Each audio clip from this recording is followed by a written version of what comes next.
Yes, my name is C. Allen Johnson. I'm going to speak on behalf of most Bahamians as well as many indigenous individuals.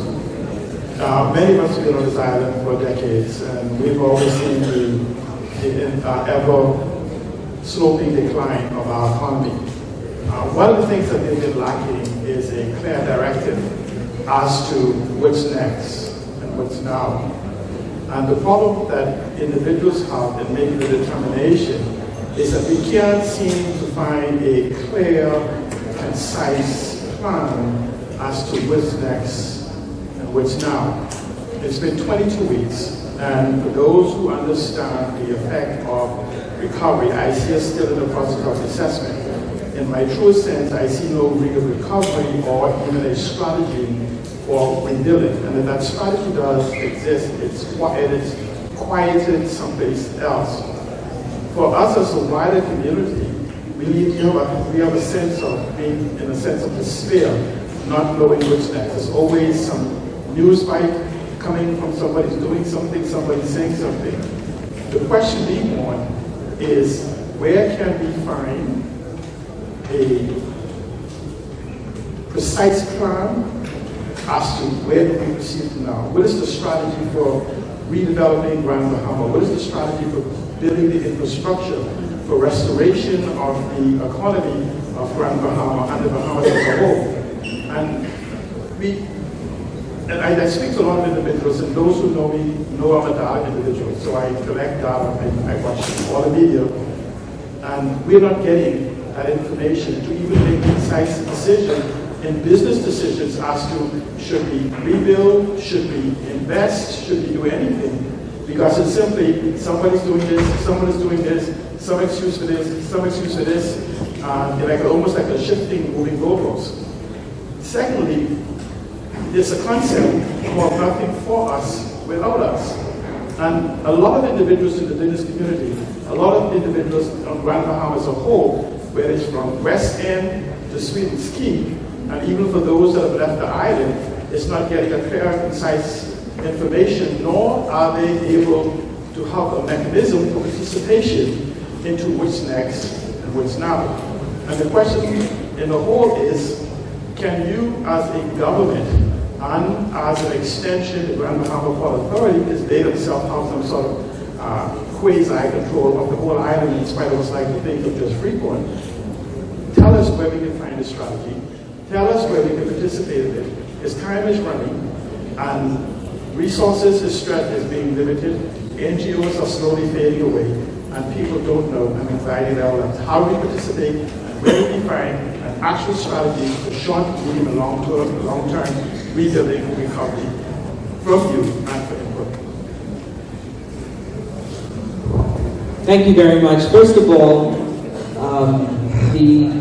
the authority, the Disaster Reconstruction Authority, was constituted on December 1st. This past weekend, the authority met for a planning strategy meeting.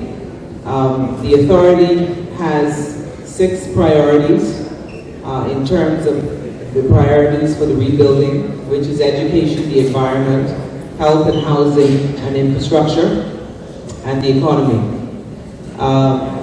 The strategy for the rebuild is still currently being worked on. We expect the full strategy to be ready in probably another 2 weeks.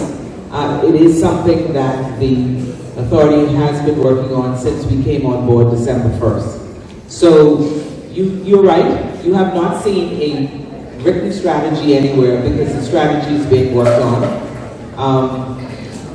I don't know, you mentioned about where can you participate in this development of the strategy.